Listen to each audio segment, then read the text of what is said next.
So the other day, Charlamagne Tha God had his wife called while they were doing the Breakfast Club.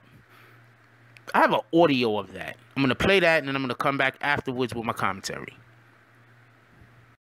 Me and the Notification Gang would like to invite everybody to come join us Monday through Thursday, 9:20 to 10 o'clock for morning coffee, where we discuss the events of the prior day and also just talk mess about stuff.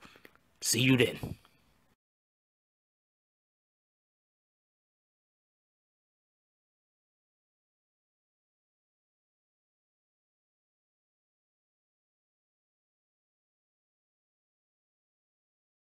Something popped up on the net yesterday about Charlamagne. Now, I believe the headline was Charlamagne raped his wife. No, it says Charlamagne admits. Don't just make up a headline. It says everybody else Charlamagne does. admits first sexual experience with his wife was rape. Who posted that? Madame Noir. Okay. Well, that stemmed from a conversation I was having on my podcast about rape culture, and I mean, it was a lot of op-eds and think pieces last year, but I remember Teen Vogue in particular had a headline, you know, is drunk sex considered rape? So my wife and I were discussing it, you know, because the first time we had sex, we were, you know, super young and super drunk. So I asked her, did she consider that consensual sex based off the conversation that was happening online? And, you know, the audio clip they got circulating online, of course, is edited and it stops at me just saying, yeah, but she told me, yeah, I can see how people say that, but that's not what happened with us. It's not like I said no. Well, let me call her. Stop acting like you have her phone number. I gave you her number, okay? Let me call her. Let's so call, crazy. And Charlamagne would definitely call your wife if need be. That is not true. Yes, I would you never, would. You had never. Definitely had Envy call his wife when he was in the middle of some trauma. Let me call her. Hold on. Mook. Yeah. Do you feel like discussing this headline? You know I've never called you to... last time you've been on the radio was 1999 at Z93 Jams in Charleston, South Carolina, New Year's Eve. We kissed on the radio. Wow. Do you remember that? Yeah, I do. Okay. So talk to the people, baby. Did I rape you the first time we had sex with each other? Leonard, you need to learn how to... First of all, only Monique calls me Leonard. I'm just playing. Go ahead. No, I call you Leonard. Forget that. You need to learn how to tell stories. You shouldn't have used the word rape, first of all, because the conversation that we were having is about rape culture.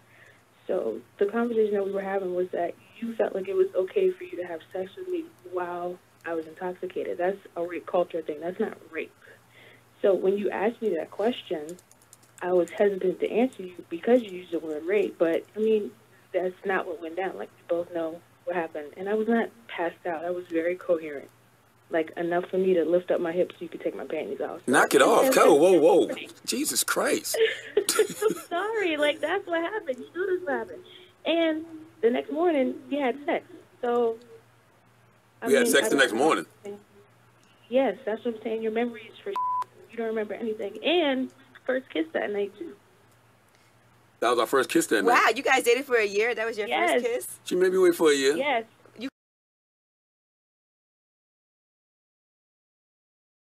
BBN, Jack Frost. What's up, party people? Alright, so you just heard the clip. Now, this is the thing that pisses me off, right? Look, man, this is why I think the more he talks, the more he brings this up, the more he discusses it, the worse he looks. Because, one, the girl isn't saying she was intoxicated. Jessica. She's not saying she was intoxicated. She's saying she was drugged. Okay? So if you're going to try to make it seem like they're trying to change the narrative. You understand what I'm saying? They're trying to change the narrative from she was drugged to she just had a little bit too much to drink.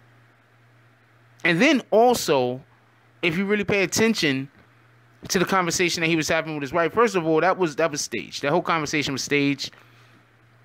For everybody that don't know, the prior day, he was on his podcast or whatever the case was. And when he was on his podcast, he was telling the story about how when him and his wife, his current wife, first had sex, you know, they were extremely drunk. And he was trying to draw parallels between, you know, somebody being extremely drunk and having sex and the ability that they do or do not have to be to have, you know, to consent. You know, because what he's trying to do is he's trying to say, look, we've all done this before. I'm just the only one that's being penalized for it. Everybody has had sex when they've been drunk. Yeah, tons of people have had sex when they've been drunk. And tons of people have had sex after they've either drugged someone or been drugged themselves. That doesn't make the two things similar. They're not. Is there a point where somebody can be drunk and they really can't consent? I mean, you'd have to think so. If somebody is drunk and they're passed out, obviously they can't consent. But that's not what happened here. And the more he talks and try to make it sound like that is what actually happened, the more, at least to me, it's obvious that there is just so much more going on here. I'm more liable at this point to believe that that girl was drugged than I was before. And I pretty much believed she was drugged before. Because it's one thing if he's coming out and he's not talking about it. And he's saying, you know what, I got to just let my lawyers handle this. There are a lot of innocent people that do that. There are guilty people that do that too, but there are a lot of innocent people that do that. You want to know what innocent people don't do?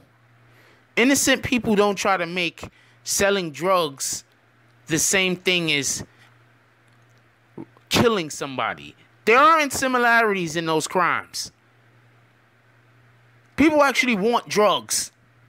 I'm not trying to say selling drugs is okay, but I'm saying people actually want drugs.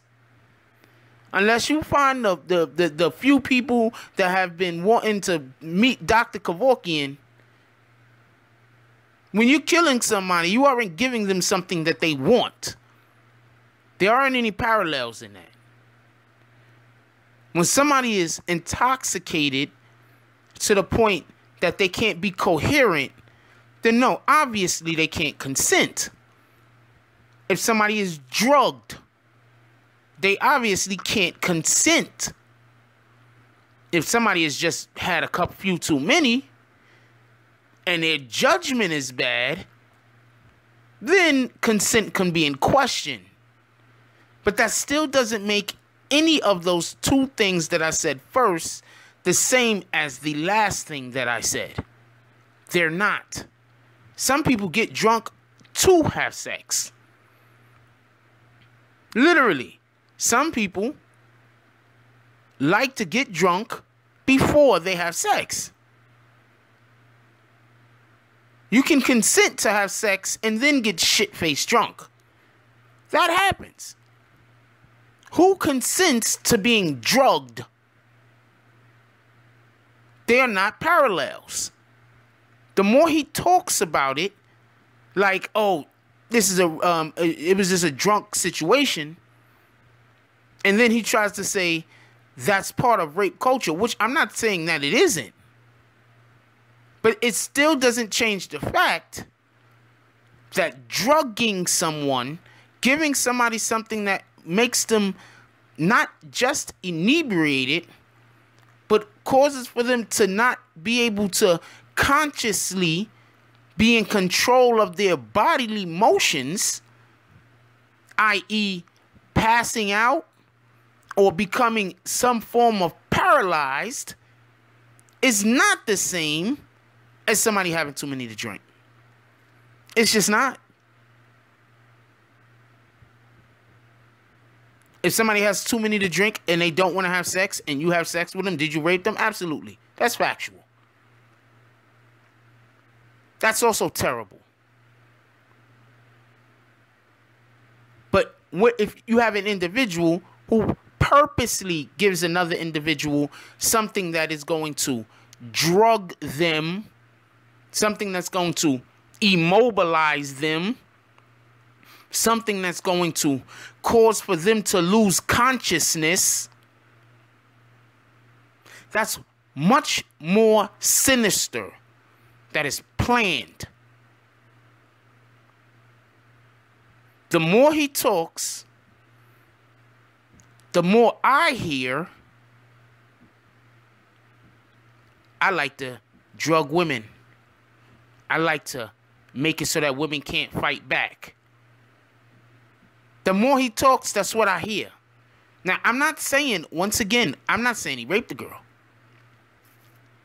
What I am saying is, if he knew the girl, if he picked the girl up, if he brought the girl to the event, if he also then did give the girl the alcohol, and then if he did what he said he did, just left, and then that girl got raped, he is responsible. You cannot bring a underage minor somewhere and not be responsible for them. You can't pick up a female, take her someplace, and then just not be responsible for her, and you're the only one that she knows. It was just her, her friend, and him. She didn't know anybody else. Allegedly. Do you just go pick up underage girls, take them to concerts where there's going to be tons of drugs, sex, and alcohol, then make sure that you give them some alcohol, and then leave? Just leave them there. Anybody that just said yes, that's something that they would do, I just have to question, just question your character. That's something that you would do, that's something that you would do. That's not something that I would do. This man is talking. He's trying to equate something that he did with his wife to something that supposedly happened, or by good chance happened, to this young lady. And you know what this makes me think? That he is a serial get a woman drunk and have sex with her motherfucker. That this is what he does. This is what he does. I think he needs to stop talking. I understand what they're trying to do. They're trying to save his career. They know he can't not talk about it. But you cannot talk about it if you just, look, my lawyer said this is not something that we need to speak of. They're handling this in court. After that, I'll have full explanation of everything. That's not too hard. Because every time he opens his mouth right now, he just makes himself look more guilty. Anyway, leave it down in the comments. I want to know what you guys think about this. Especially about just the whole wife. That sounds like she was reading from a script to me. Like there was just points. PowerPoints or whatever. And she was reading from that. That's what it sounded like to me. I could be wrong. But I definitely question her character also. Because I understand coming to the defense of your husband, of your spouse, of your wife. I understand coming to the defense. Don't get this confused. Don't get this misconstrued. Don't get this in any way like I don't understand this. I understand this. But to try to lift one person up by bashing another person, because this is what they're literally doing. You see, my thing is this. This is my number one thing. If he left her there, like he's saying he did, and she's saying that she was raped, and she's saying it was him, why isn't he saying, wow, maybe somebody did rape her, we need to find out what happened? Why is he just saying, oh no, it can't be true? You weren't there. How do you know? How do you know? How do you know? The only way that you can know that something happened or that nothing happened is if you were there. And if you were there and something happened and you're lying about being there, you have to say that nothing happened. Anyway, like, comment, subscribe. Join the notification gang. Hashtag Bronx Bombers. Let's get it. I love y'all. Take care of each other. Hug the kids for me. I haven't forgot about you. And that's all I got on this one. I'm out. If you like this video, please hit the like and subscribe button. If you would like to help dictate the direction that this channel takes, please leave a comment. All comments are appreciated, whether positive or negative. Thank you very much. and enjoy your day. And remember, positive thoughts cause for positive things to happen. Let's get it.